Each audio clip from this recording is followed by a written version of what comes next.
Bueno, hola, ya sé que me desaparecí un tiempo, ¿ok? Pero tuve unos asuntos que arreglar con Dios. O sea, tuve que arreglar él en mí.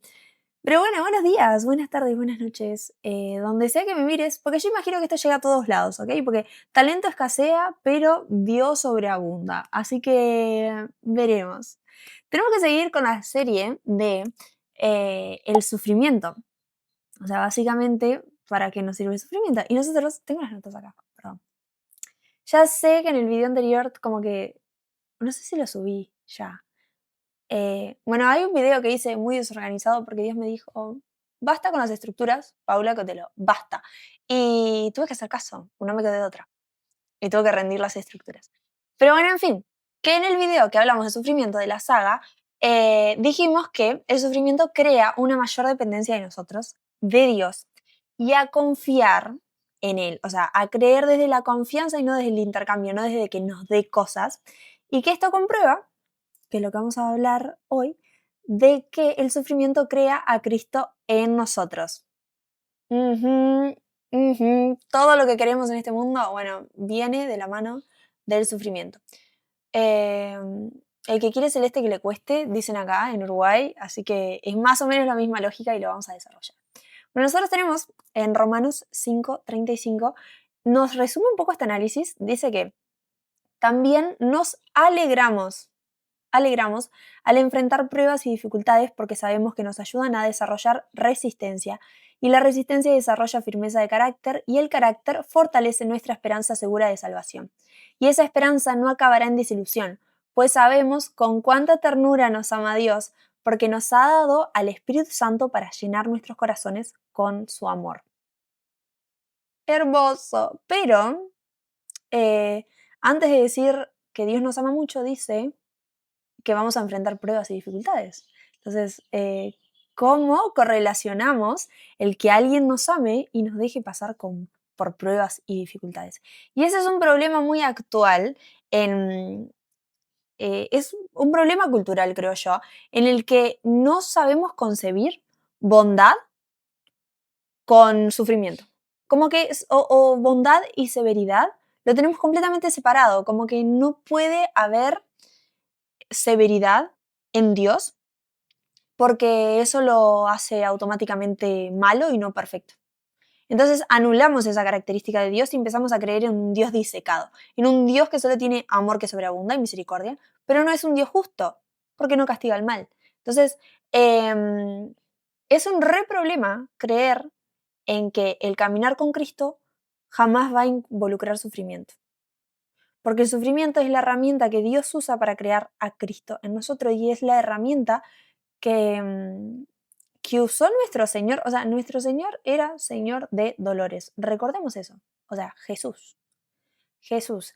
Si vos estás muy convencido que al convertirte al cristianismo no vas a sufrir en ningún momento, porque todo va a ser larirí, larirá, porque tenés un Dios todopoderoso de tu lado, que sí lo tenés, que sí lo tenés.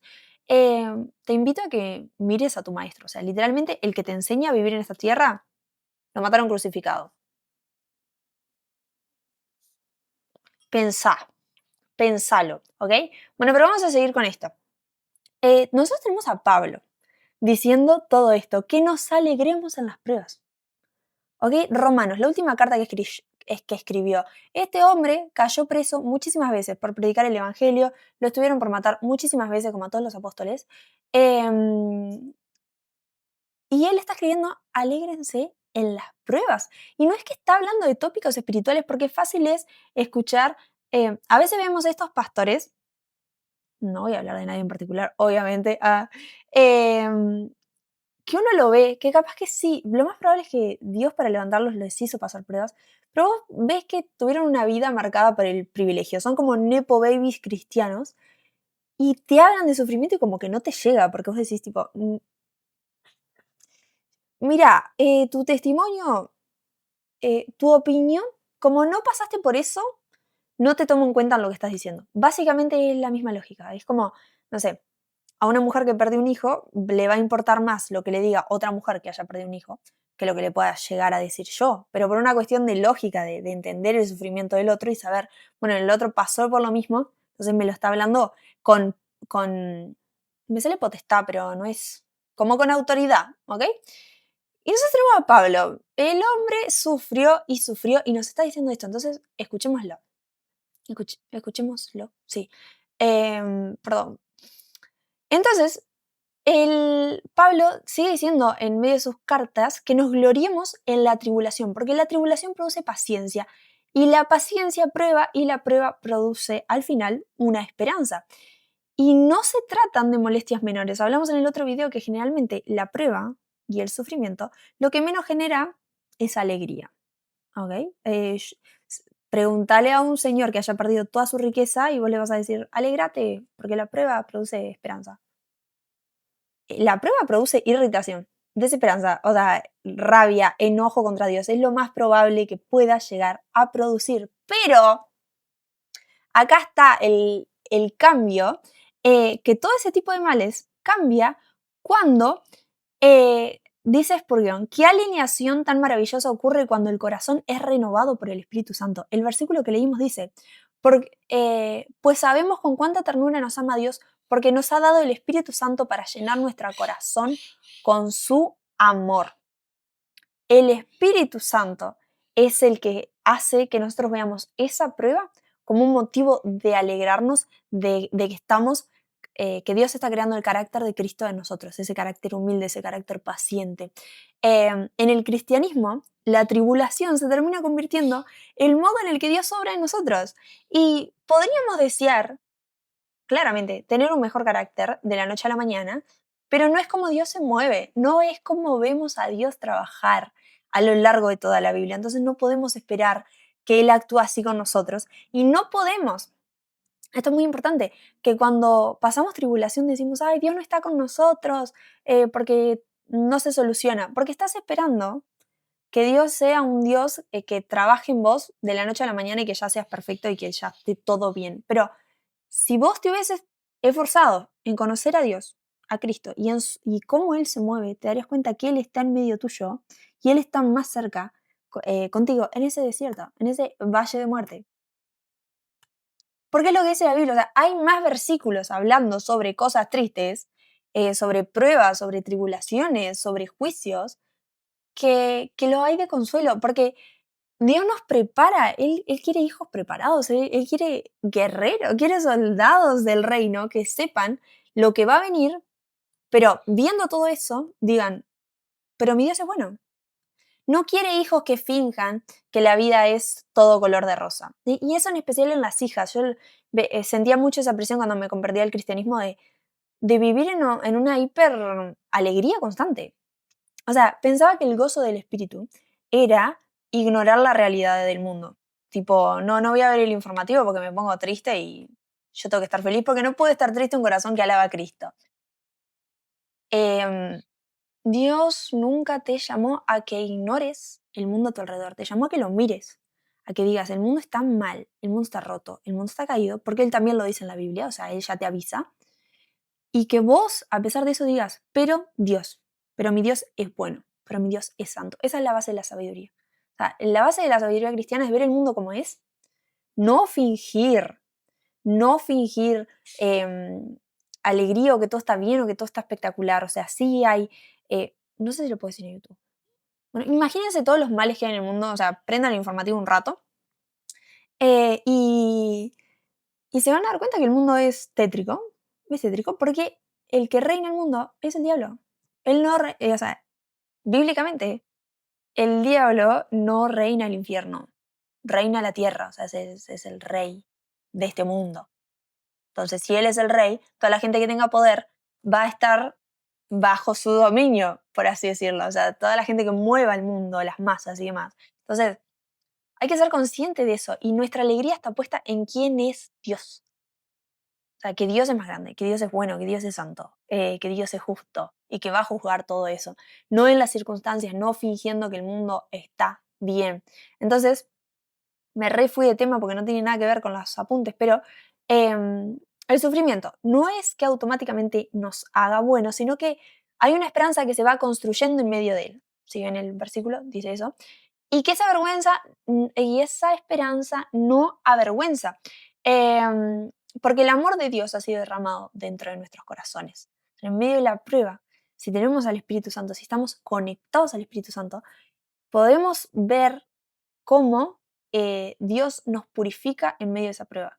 Y Dios no va a purificar algo que no crea valioso. Me encanta esa frase porque cada vez que me encuentro porque hay muchas cosas feas en el corazón del ser humano, ¿no? Entonces Dios me va mostrando, en el mío, me va mostrando y yo digo, y vos aún así me querés y es la afirmación que tengo siempre, tipo, a pesar de esto, yo soy fiel, yo soy santo, yo desde el día uno, Dios nos tiene disecados en la palma de su mano, o sea, nos ve todo y aún así decidió enviar a su Hijo por nosotros. Entonces tu pecado no es más grande que su misericordia. Tu pecado no es más grande que su amor y que sus ganas de perdonarte. Así que por favor, poné de tu parte y arrepentite. Y pedí por arrepentimiento.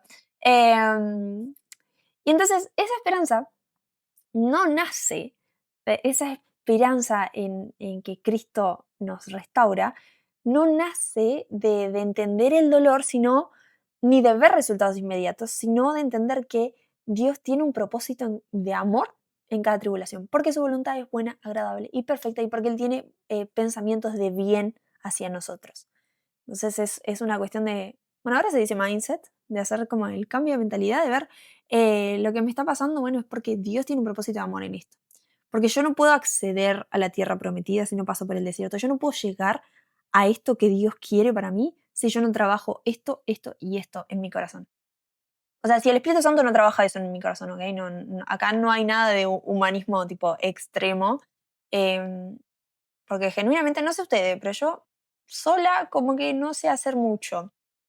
Em, entonces, algo de lo que re quiero hablar es la correlación que tenemos entre el uso y el agrado. Que muchas veces nos encontramos orando para que Dios nos use y nos use y nos use y nos use y nos use. Y decimos, bueno, ahora va a venir una prueba porque Él me quiere usar. Porque tendemos a correlacionar que el que nos use mucho significa que le agradamos mucho. Pero si estás tan enfocado en que Dios te use, vos estás buscando un patrón, no un Dios, no un padre. ¿Ok?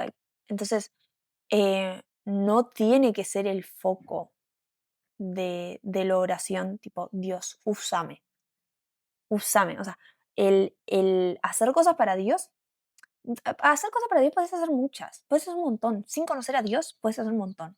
Con buenas intenciones puedes hacer un montón de cosas, pero no puedes hacer la voluntad de Dios, porque para eso lo tenés que conocer. Y eh, uno le agrada a Dios cuando se parece más a Cristo, cuando conoce a Cristo y lo tiene en su corazón y actúa como Él y deja que el Espíritu Santo empiece a crear el fruto del Espíritu Santo, que el fruto, ¿qué es el fruto? Cristo. ¿Ok? Por eso está en singular el fruto del Espíritu Santo. Eso me parece muy curioso. Se los voy a contar. Yo siempre pensé que el fruto no era el fruto del Espíritu Santo, eran los frutos, porque dice benignidad, mansedumbre, generosidad, gozo, paz, un montón de cosas. Y dije, eso es el fruto, ¿no? El fruto es Cristo y desarrollar el carácter de Cristo. Ese es el fruto. Porque cuando uno es guiado por el Espíritu Santo, lo único que puede formarse en su corazón es Cristo. Si uno es guiado por las obras de la carne, podés terminar siendo un montón de cosas. Un montón de cosas. No sé si se puede decir acá. Imagínense cosas muy depravadas que puedas terminar siendo, pero si vos sos guiado por el Espíritu, no hay forma que le erres al blanco. Siempre vas a terminar Cristo, desarrollando a Cristo, cada vez más, cada vez más, cada vez más. Entonces, ¿qué estaba diciendo? Nada que ver, pero espero que les sirva algo en esa perlita. Los frutos del Espíritu es Cristo en nosotros. Por algo tengo apuntes. Estoy diciendo que Dios puede usar a cualquiera en su soberanía, porque es Dios. Si a él se le ocurre, o sea, él quiso usar al faraón para demostrarle al pueblo sus grandes maravillas, o sea, para que el pueblo de Israel volviera a confiar en él, usó un faraón terco. ¿Le agradaba ese faraón? No. ¿Lo usó? Sí. También usó a Moisés. ¿Le agradaba a Moisés? Sí. ¿Qué diferencia había? Que Moisés conocía a Dios y que Dios conocía a Moisés. Entonces, la oración correcta no es pedir que nos use más, sino que nos transforme cada vez más a la imagen de Cristo. Perdón.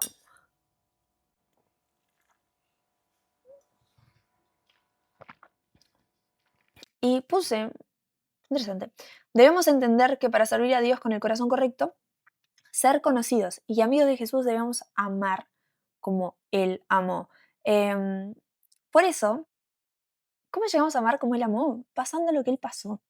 Yo, muy fácil, o sea, yo puedo decir, ay, sí, amo a todo el mundo, porque en general la gente me trata bien, ¿ok? Yo no salgo a la calle y me andan abucheando, ni me andan escupiendo, ni me andan calumniando, como le hicieron a Jesús. Entonces se me hace fácil decir que quiero a todo el mundo. Pero eso no es un amor probado, ese es un amor de muy baja calidad, si yo te amo porque vos me amás. Para yo producir un amor genuino, o sea, maravilloso, así como el de Cristo, que a pesar de todo, o sea, y que el amor sacrificial, como se dice en 1 Corintios 13, Dios permite para desarrollar eso que seamos calumniados, que seamos traicionados por nuestra propia familia, porque son los primeros, por nuestros amigos, que se rían de nosotros, que nos abandonen, que se diga tal o cual cosa, que seamos injuriados, que nos persigan en la calle o en realidad en especiales en las redes sociales. Em, ¿Por qué? ¿Por qué? No porque Dios se goce. Esto me re a entenderlo. Yo sé que es fácil. Capaz que ustedes son más ilustres que yo. No es que Dios se goce en que vos sufras y quieras que sufras como sufrió su hijo, sino que un amor como el de Cristo no se forma sin fuego, porque en Proverbios 17:3 dice, el crisol es para la plata y la hornaza para el oro, pero Jehová prueba los corazones. Dios no examina el corazón para decidir si lo usa o no lo usa, porque Él es soberano, Él usa lo que quiere, sino para purificarlo, como Él es puro. Entonces, si queremos ser más como Cristo, tenemos que ser purificados. Y dice que como el horno purifica el oro y el crisol la plata, tipo, así van a ser purificados nuestros corazones, por fuego, por presión, por pruebas, porque el aceite de la oliva se produce con presión. ¿Ok? Creo, estoy bastante segura de eso. Em, lo último, lo demás sí, lo chequeé. Em, por eso, muchas veces el pedir ser usados no es la oración más exacta. Y Dios nos responde probándonos, no porque nos rechace, no porque diga tipo, no, no sos suficiente. O sea, cuando queremos hacer algo por Dios y vienen pruebas, no es para rechazarnos, sino para afinarnos. Porque en el Salmo 66:10 dice, porque tú nos probaste, oh Dios, nos ensayaste como se afina la plata. Y esto me parece maravilloso. Ya lo deben haber escuchado en algún reel de algún lado, porque es fantástico. Que la plata, el refinador, la pasa por el fuego muchas veces, muchas, muchas, muchas veces, y sabe que está pronta cuando ve su reflejo en la plata. Y es exactamente igual como actúa Dios en nuestros corazones. Tipo, pasamos por el fuego, pasamos por el fuego, pasamos por el fuego, hasta que Él pueda ver el reflejo de su Hijo en nosotros. ¡Qué maravilloso! Es maravilloso. Y cuando uno entiende esa verdad, la prueba termina tornándose en algo como una premiación, como si Dios no te prueba para que te desanimes o para mostrarte que no sos suficiente, o sea, no somos sin Cristo, no somos suficientes, sino para subirte de nivel, para que te parezcas cada vez más a su Hijo. En 1 Pedro 1, del 6 al 7, dice que nuestra fe es pasada por fuego para que sea hallada en gloria, en honra y alabanza cuando Cristo se manifiesta. O sea, cuando Él venga, eh, nuestra, nuestra fe es preparada ahora para que cuando Él venga sea hallada en gloria, o sea, para que recibamos la corona. No sé explicar eso, todavía no entiendo mucho lo de recibir la corona, pero sé que Él va a venir con un galardón y sé que hay una recompensa, porque yo antes era muy reacia a la idea de pensar en que, ay, que Cristo venga y que me traiga algo. Pensaba que como que lo estaba usando, pero es un regalo del cielo, ¿entendés? O sea, ya viene Cristo, ya es maravilloso, ya nos tendría que bastar, pero no viene solo, viene con un galardón para nosotros. Entonces eso tiene que ser como el incentivo para que cuando afrontemos las pruebas tengamos ese consuelo. O sea, Dios fue tan bueno que nos dio ese consuelo. Em, y acá anoté, mientras lo escribía dije, "Fa, qué frase espectacular", pero me dolió un poco. Que dice, porque Dios no busca siervos ocupados con corazones endurecidos, sino amigos transformados, capaces de amar como Él amó. Dios no nos hiere para usarnos, nos forma para parecernos a su Hijo. No, en ningún momento es cuestión de que le seas útil, es una cuestión de que te parezcas más a su Hijo, porque a Él no le sirve de nada que hagamos mucho con un espíritu que no sea el correcto. Como dice el Salmo 51, eh, eh, que cuando nos arrepentimos y vemos y reconocemos que Él es santo y nosotros eh, entendemos que Él es soberano y todas sus cualidades, eh, recién ahí vamos a poder ofrecer sacrificios con un espíritu correcto. Y la mayoría de las cosas, yo en general, si no es por medio de prueba, como que no entiendo mucho. O algo me tiene que suceder y ahí me cae revelación. Em, pero bueno, sigamos. No estamos hablando aquí de mí. Y hay una frase muy famosa que dice que cuando Dios quería hacer a David de rey, no le mandó una corona, sino le mandó un Goliat. Yo quiero que hablemos un poquito más de Saúl, ¿ok? Eh, Saúl era un dolor de cabeza más grande que Goliat. Porque Goliat lo enfrentó una vez, tuvo que pasar miedo, obviamente. Fue ahí con la ondita, le dio con agarró 5, tuvo que gastar una piedra, ganó, pero Saúl no se lo podía sacar de arriba. Era una prueba dura. ¿Vieron estas personas que están alrededor nuestro y que no nos podemos sacar de arriba, ya sean padres, hermanos, no sé, parejas, amigos? Hay cerca de la que no te podés deshacer. O sea, ese es tu Saúl.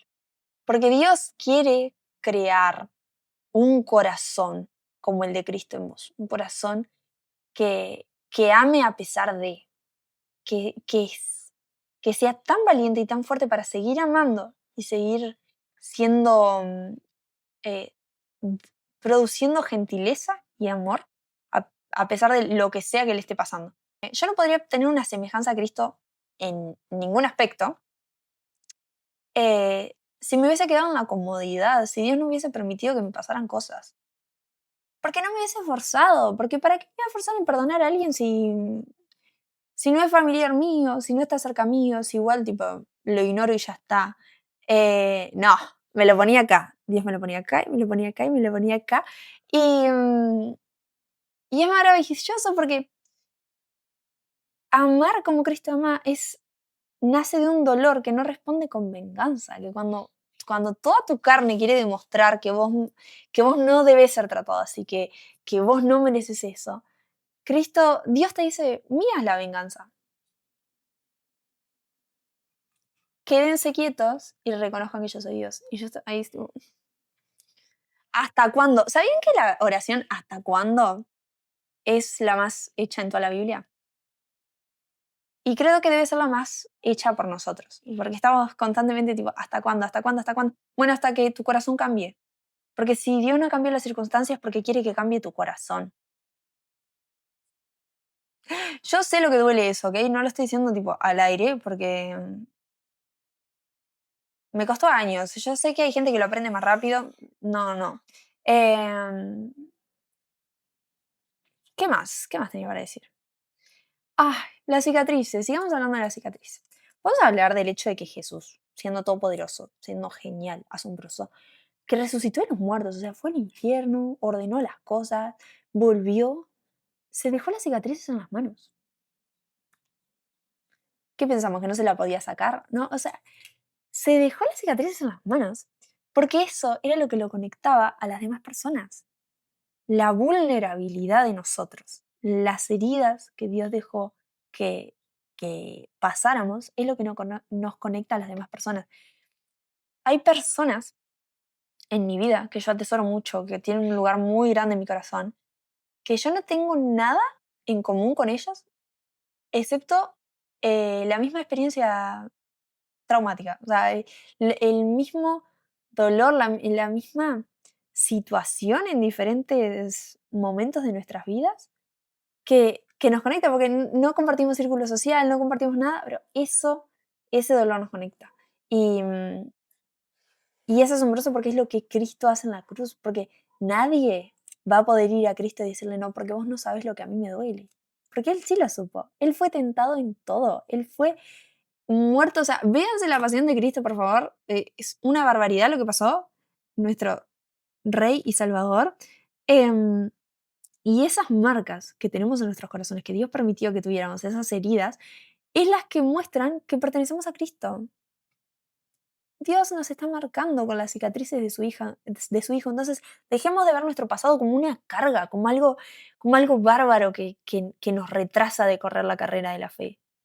Esas cicatrices son lo que demuestran que te pareces a Cristo, que, que, que pasaste por cosas horribles y aún así elegís perdonar. Esas cicatrices son las que te dan la oportunidad de crecer como Cristo, ¿no? Porque uno tiene que poner su parte, uno tiene que invitar al Espíritu Santo. Y es algo que se hace fácil de entender cuando entendemos que Cristo se forma en nosotros. No es una frase tirada al aire, así que dicen, permite que Cristo se forme en ti.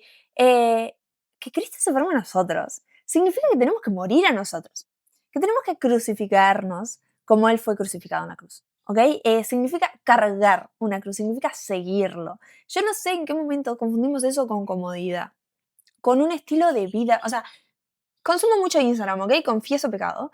Y a veces me pasa que me encuentro perdida en ver este estilo de vida cristiano que se vende en redes, en el que el más cristiano es el que tiene em, la mayor cantidad de vestidos floreados largos para ir a la iglesia, la Biblia más resaltada con resaltadores colores pastel, los buzos que use Forrest Frank, o sea, la ropa de la marca cristiana. Es como un consumismo cristiano, de repente, que eso define qué tan cristiano sos. La cantidad de versículos que compartís en Instagram al día.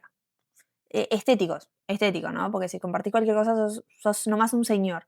Em, y, es, y es como, ¿en qué momento confundimos el parecernos a Cristo con una estética, con algo cómodo, con algo que nos lleva a tener una vida en la que Dios nos prospere con un esposo y unos hijos y una casa bien bonita en la que todos comamos saludable y esté tipo todo bien? Pablo escribía esto en la cárcel, por favor. Y si Dios nos bendice con esas cosas, gloria a Dios, porque soy la primera en desearlo. O sea, yo consumo ese contenido, me encanta. Gloria a Dios porque permita esas cosas maravillosas y que Él es un Padre bondadoso y que nos da por medio de su bondad, pero nunca nos fue prometido eso. Y eso es lo primero que hay que entender, que si sufrimos, se nos avisó. Y si tenemos bendiciones, gloria a Dios por eso, pero eso no fue lo que se te prometió. Lo que se te prometió fue un galardón cuando Cristo vuelva por seguir, por haber pasado por el fuego y perseverar en Cristo, y perseverar en Cristo, y perseverar en Cristo, y que cuando tengan pruebas, perseverar en Cristo. Es eso lo que se nos prometió. Se nos prometió la salvación, la dádiva de la salvación. Pero lo demás vino por añadidura porque Él es bueno y es maravilloso, pero no quiere decir que Dios te deba algo. Em, entonces, em, dejemos de pensar que ser cristianos es tipo ser buenos civiles y no ser polémicos y tener una familia tradicional. Jesús fue polémico, o sea, fue tan polémico que lo terminaron matando. Em, la Biblia dice, en Filipenses creo, que si Dios nos dio el sacrificio, no, si Dios nos dio el privilegio de conocer a Cristo, también nos dio el privilegio de sufrir por Él. Privilegio de sufrir por Él. ¿Por qué es un privilegio? Bueno, porque ese sufrimiento crea a Cristo en nosotros. Y porque ese sufrimiento es el que va aumentando los galardones para cuando Cristo vuelva. Para que cuando Él venga tengamos algo que presentarle. Es que nos diga, siervo bueno y fiel. Qué maravilloso. Eh, el caminar cristiano no se puede hacer si no estamos mirando tipo cuando Él venga. No podemos esperar a hablar del Evangelio sin ver la faceta venidera, porque nos rendimos antes. O sea, a mí no hay nada que me inspire si vos me vas a decir vas a sufrir acá en la tierra. Él vino, él murió, él resucitó y se fue y vas a sufrir acá en la tierra. Bueno, ¿y para qué quiero eso? Bueno, porque él va a volver y va a volver con un galardón. Hay que hablar del evangelio completo. No sigamos viendo a Apocalipsis como si no perteneciese a la Biblia. O sea, el momento en el que él viene es el mejor que hay. Es lo que más queremos, es lo que más esperamos. No podemos estar encendidos, no podemos estar motivados en nada si nos quedamos con solo que se fue y te habla por señales de humo de arriba de vez en cuando. No, va a volver y va a reinar acá con nosotros. Y va a juzgar el mal. Y le va a dar a cada uno según sus obras. Entonces, la verdad, eso es tema de otra cosa. Porque también me llevo yo a ese rezongo. Acá puse que no podemos dejar que nuestra alma muera y calle la verdad a cambio de una vida cómoda, que no nos moleste y que solo tenga partes bonitas. Eh, que no podemos ser tan ingenuos de pensar que seguir a Cristo em, es solo eso. O no podemos ser tan ingenuos. Pensar, me convierto a Cristo y nada malo, malo, malo me va a suceder. No se te fue prometido semejante barbaridad. O sea, se te fue prometido Cristo. Y cuanto más lo mires y cuanto más lo contemples, más vas a estar motivado, incentivado a decir, bueno, ¿y qué más quiero? ¿Acaso Él no es digno de que entregue todo? ¿Acaso no es digno de abrir el libro y desatar los sellos? ¿Acaso no es digno de toda mi devoción? Pero eso solo se logra contemplándolo a Él, viéndolo a Él, considerándolo, hablando con Él, buscándolo y conociéndolo. ¿Y cómo conocemos las profundidades del alma de otra persona si no es sufriendo lo mismo que sufrió? Ah, esperen, esperen, atrapen esto, ¿ok? La iglesia en ningún momento fue algo hecho para diluirse en la sociedad, para hacer exactamente lo mismo. Fuimos llamados para pararnos y ser luz y ser diferentes y marcar la diferencia ahí y llamar lo malo de malo y lo bueno de bueno. Entonces, basta de tenerle rechazo al sufrimiento, porque tenemos tanto rechazo al sufrimiento porque estamos creyendo en ese cristianismo diluido y fácil y cómodo en el que Dios solo sirve para darnos cosas buenas, ¿ok? Y yo sé que la voluntad de Dios es buena, agradable y perfecta, pero su voluntad no se ve como lo que nosotros pensamos que es bueno, ¿ok? Em, lo que para Él es bueno, porque crea a Cristo en nosotros, para nosotros puede ser una tragedia, para nosotros puede verse como perder un hijo, para nosotros puede verse como eh, perder tu trabajo, puede verse como perder ese ídolo, esa cosa que amabas más que nada. Para Él es bueno porque te va a traer revelación de Cristo. Y nuestra cabeza es demasiado chiquita para entender esa verdad. Pero nosotros vemos que el mundo es caído y decimos, bueno, pero Dios es bueno. Eh, los pies en la tierra viendo que el mundo es como es y los ojos en el cielo viendo que Dios es quien es. Yo soy el que soy. El ejemplo más claro de todo eso que se me puede llegar a ocurrir es Pablo, de gloriarse en el sufrimiento, que dice, las cosas que me han sucedido han redundado en el avance del Evangelio, entonces no me importa si se predica para hablar mal de mí, si se me puso preso, porque acá en la cárcel pude predicar y se convirtieron incluso guardias romanos, se convirtieron a Dios y le dan gloria a Dios. Entonces mi prisión eh, ha contribuido al plan de Dios. Su prisión nunca fue una señal de derrota, era una forma que Dios había permitido, era un instrumento para que el Evangelio fuese llevado hasta esos oficiales romanos. Entonces, aunque humanamente pareció un retroceso, que él había perdido el favor de Dios, en realidad él estaba en el centro de la voluntad de Dios. Dios quería que estuviese ahí en la cárcel. Y nosotros pensamos, bueno, está fuera de la voluntad de Dios porque está sufriendo. No, está donde tenía que estar, donde Dios quería que estuviese. Entonces, si nosotros estamos demasiado concentrados en nuestro sufrimiento y en nuestra situación, podemos perdernos del panorama general de, bueno, ¿qué es lo que quiere Dios que yo haga en este momento? Capaz que Dios te puso en esa exacta prueba, en ese exacto lugar, para que vos hagas algo. Y vos te lo estás perdiendo y no estás siendo parte de la voluntad de Dios y del plan que Él quiere ejercer en este mundo. porque estás demasiado, viéndote demasiado el ombligo. Decís tipo, ay, pobrecito yo, ¿por qué me pasó esto? En vez de, bueno, ¿qué querés? ¿Qué querés, Dios? Porque yo sé que no me abandonaste. O sea, a menos que sean, no sé, si te pasan tragedias por consecuencia de tus actos y de tus pecados, es una cosa aparte. Ya, eso lo tenemos todos claro, ¿no? ¿Verdad?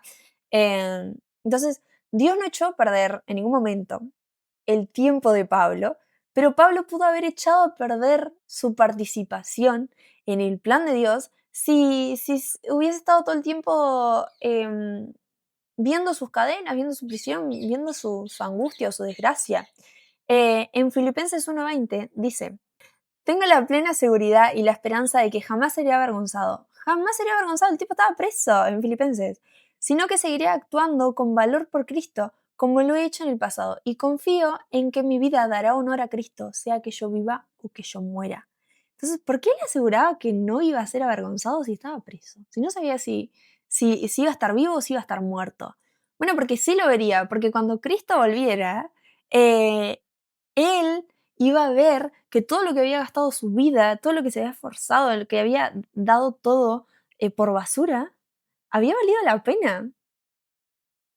Eh, Pablo vivió su vida no para preservarse a sí mismo, no para promoverse a sí mismo, no para conseguir cosas. Él no estaba con Dios para conseguir cosas, sino para glorificar a Jesucristo. Entonces él entendía que estuviese preso o estuviese en un castillo, él podía glorificar a Cristo.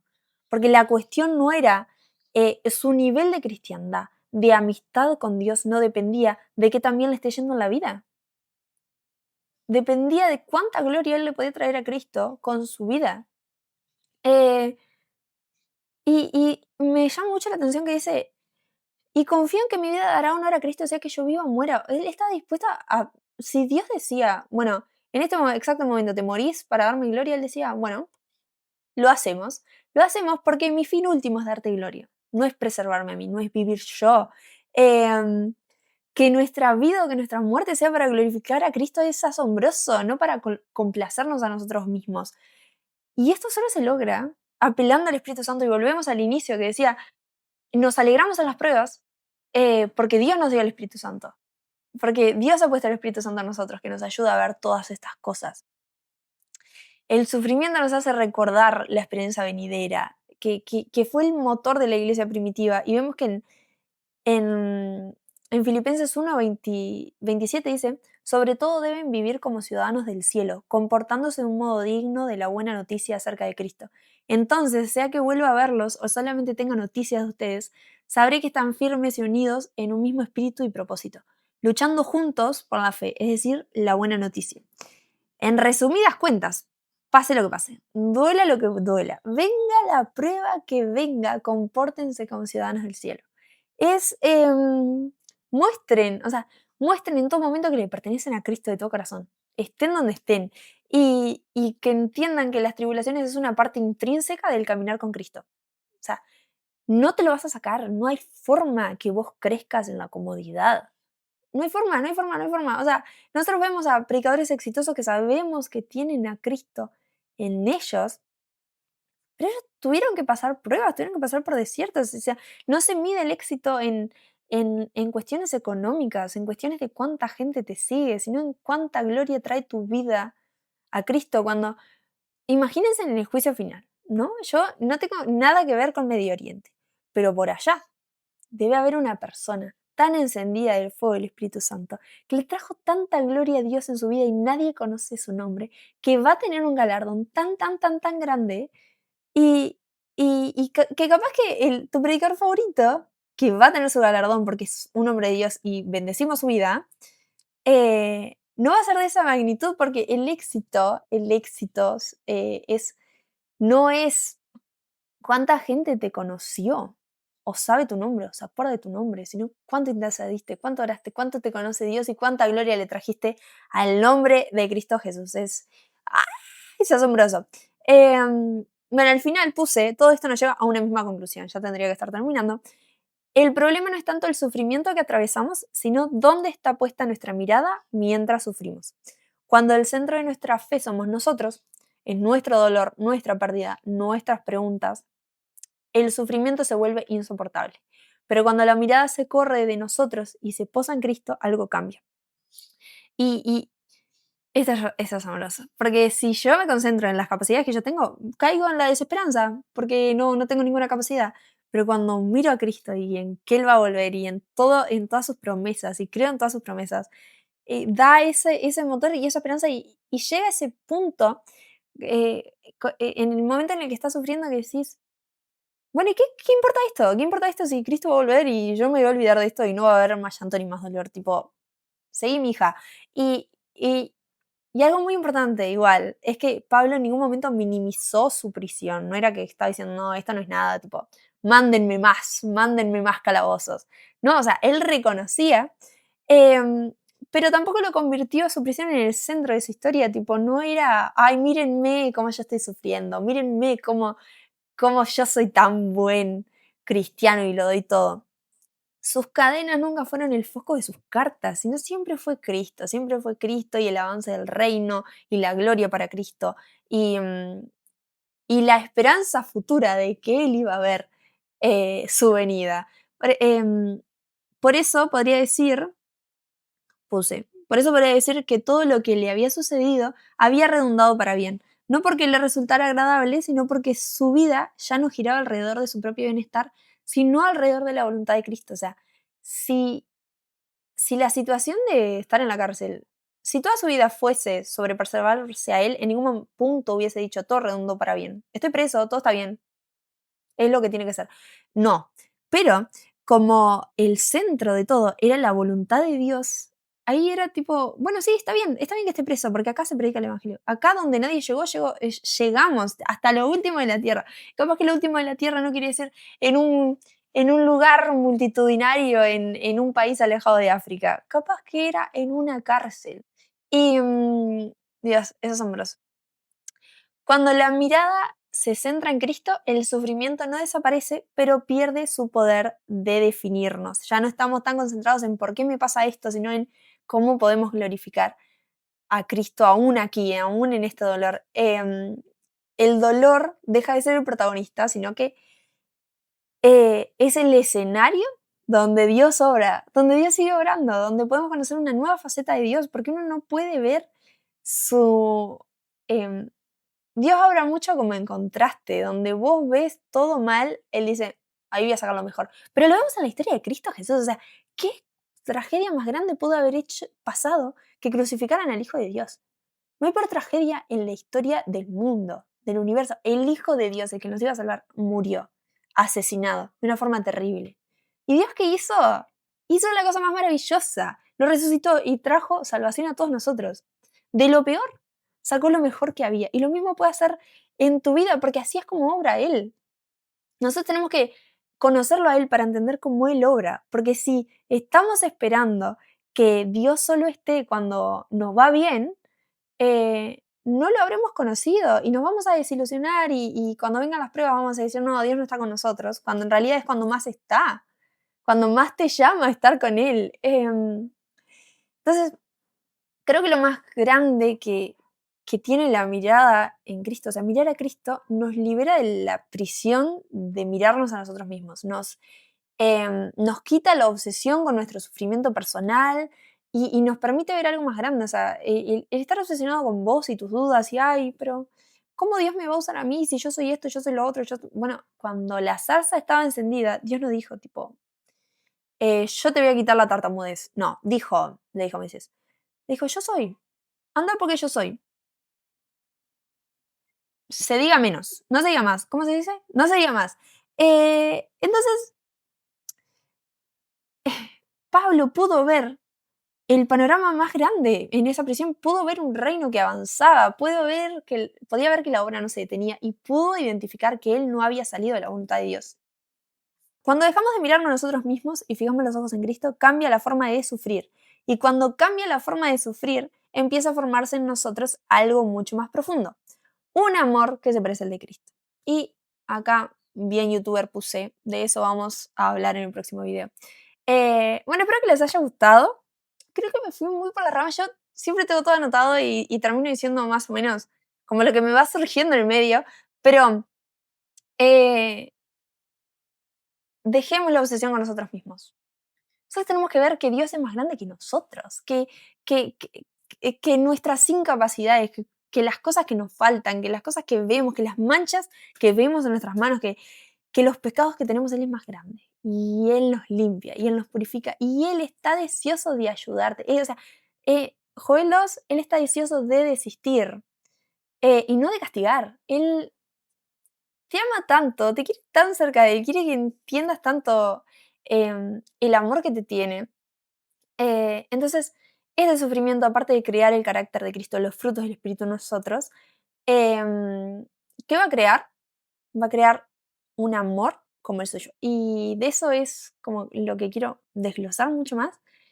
Y ya sé que se me hizo largo el video, pero no me gustaría haber cortado el Espíritu Santo. Estoy aprendiendo, lo haré mejor. Entonces, les envío una oración que realmente espero que el Espíritu Santo obre en ustedes, que despierte ese fuego como los de Camino de Maús, que puedan encontrar a Jesús en las Escrituras, que puedan anhelar su venida, que puedan entender la voluntad de Dios en todo momento y siempre repito lo mismo, pero recordar que Dios no es una herramienta para que nuestra vida sea mejor, sino que nosotros somos una herramienta para que el plan de Dios sea hecho en esta tierra. O sea, no es al revés, no es que Dios sea nuestra herramienta, sino nosotros somos una herramienta, porque Él no es una herramienta, porque Él nos trata de hijos, nos ama, ¿no? Somos sus amigos. Em, Porque Él en su gran bondad nos quiso hacer partícipes de lo que Él quiere hacer y nos lo quiere compartir. Entonces, pasemos el tiempo con Él, invitemos al Espíritu Santo, invitémoslos a que nos ayude a limpiarnos, a arrepentirnos, a, a poder entender cuán grande es Él y menguar más nosotros. Los quiero mucho, en Cristo Jesús, ¿ok? Porque solo Él me hace amar como debo amar.